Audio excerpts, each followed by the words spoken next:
All right, so let's just briefly break down how birth control works and affects your menstrual cycle. Okay. So, pills, patch, ring, shorter acting. Pill, once a day. Patch, once a week. Ring, once a month. Then, next one on, works for 3 years after it's placed. Kylena works for 5 years. This is a type of hormonal IUD. Mirena is 8 years. And Paragard works for 10. When we talk about pills, most pills have estrogen and progesterone. Some have just progesterone, but they all work in the same way as the patch and the ring. They stop the lining from growing. Therefore, usually people on these 3 methods have lighter, shorter periods. They also stop your ovaries from releasing an egg.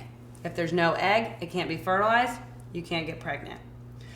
These do require you to remember them once a day, once a week, once a month. And if I'm not good at that? Then we need to talk about longer acting options.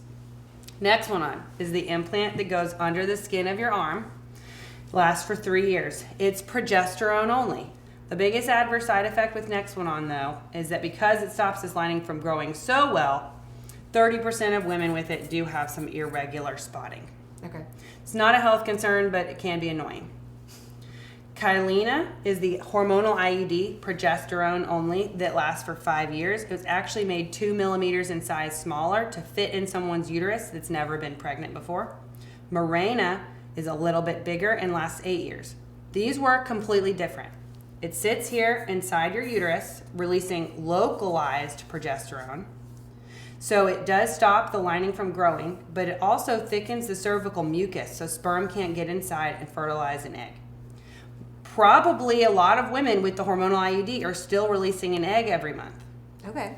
So if the sperm do make it up past the cervical mucus and fertilize an egg, it won't implant into the lining because it's so thin.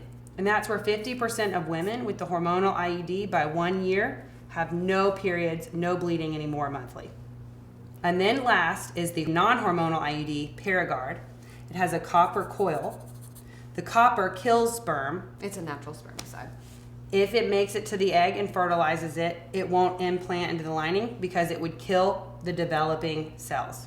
That, in a nutshell, is all of your birth control options. I usually don't talk about Depo shot because it's a big shot every 3 months that's progesterone only, that also works the same, that is more likely to cause weight gain because it's such a high dose of hormone. Where were you when I was 18? I needed this explained. Absolutely.